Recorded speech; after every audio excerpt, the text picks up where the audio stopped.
इतनी पढ़ाई के बाद आपको क्या लगता है कि दुनिया के सबसे बड़े डिप्लोमेट कौन थे? मैं कहूंगा सबसे बड़े डिप्लोमेट एक श्री कृष्ण थे, एक हनुमान जी थे। नहीं, और ये बहुत सीरियस उत्तर दे रहा हूं मैं आपको कि अगर आप उनको कूटनीति के परिप्रेक्ष्य से देखें कि किस सिचुएशन में थे, उनको मिशन क्या दिया गया था, किस तरीके से उन्होंने हैंडल किया था।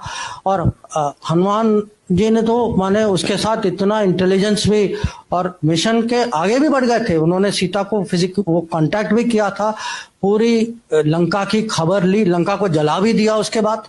माने कैसे डिप्लोमेट निकले, माने ऑल पर्पस मल्टीपर्पस डिप्लोमेट निकले। 10 बड़े स्ट्रेटेजिक कॉन्सेप्ट जो इंटरनेशनल रिलेशन मैं हर कॉन्सेप्ट का आपको एक महाभारत में इक्विवेलेंट दे सकता हूं कि अगर आप कहें अरे आज मल्टीपोलर वर्ल्ड है, उस समय भी अगर कुरुक्षेत्र के मैदान में क्या हो रहा था, वो मल्टीपोलर भारत था जिसमें अलग अलग राज्य थे। सबको कहा गया कि आप उनके साथ हैं, मेरे साथ हैं, एक दो नॉन अलाइन निकले बीच, जैसे बलराम थे या रुक्मा थे।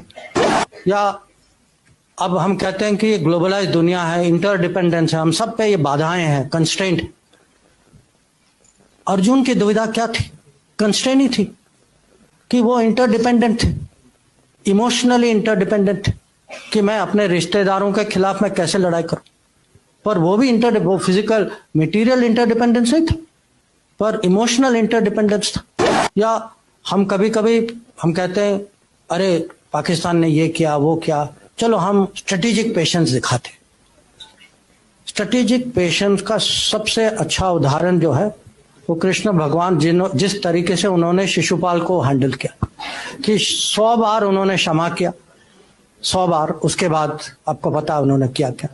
या आजकल ये टर्म आया है रूल्स बेस्ड ऑर्डर, हाँ, कि एक मर्यादा होती है देशों के बीच में, जो राजनीति में, कि आपस में कुछ ऐसे कानून होते हैं, कुछ रूल्स होते हैं।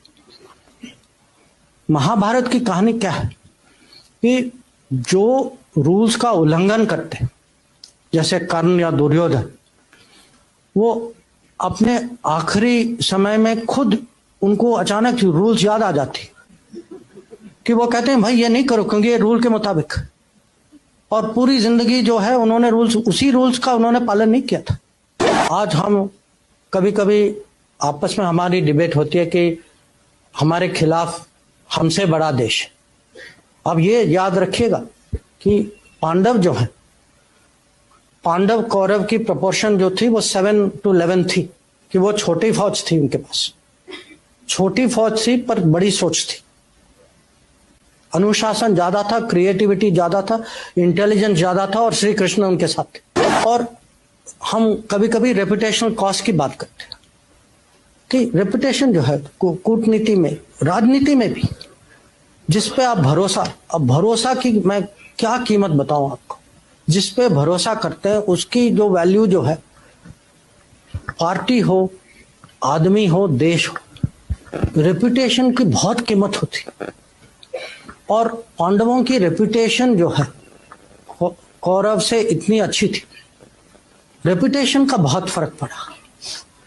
और कभी कभी ये भी है कि जो बड़े गोल, जो लार्जर गुड के लिए कभी लोगों को माने टैक्टिकल एडजस्टमेंट करना पड़ता है।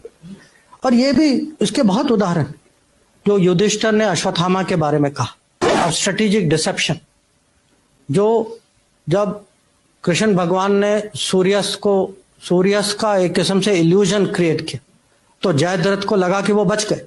हम जो हैं इतनी माने आसानी से ये शब्द लेते हैं, Trojan horse, Achilles heel, Gordian knot. अब ये कहां से आते हैं ये शब्द? किसी और के कथा से आते हैं। अब मुझे उससे कोई दुश्मनी नहीं है, मैं भी वही कथा पढ़ता हूं, मुझे भी उसमें रुचि है, पर मैं हमारे देशवासियों को समझाना चाहता हूं कि भाई आप अपने बारे में भी पढ़िए, इसका भी महत्व समझिए। इंडियन स्ट्रेटेजिक कल्चर दूसरों के अनुभवों और दूसरे के कथाओं से नहीं बनेगी, इंडियन स्ट्रेटेजिक कल्चर इंडिया के एपिक से बनेगी।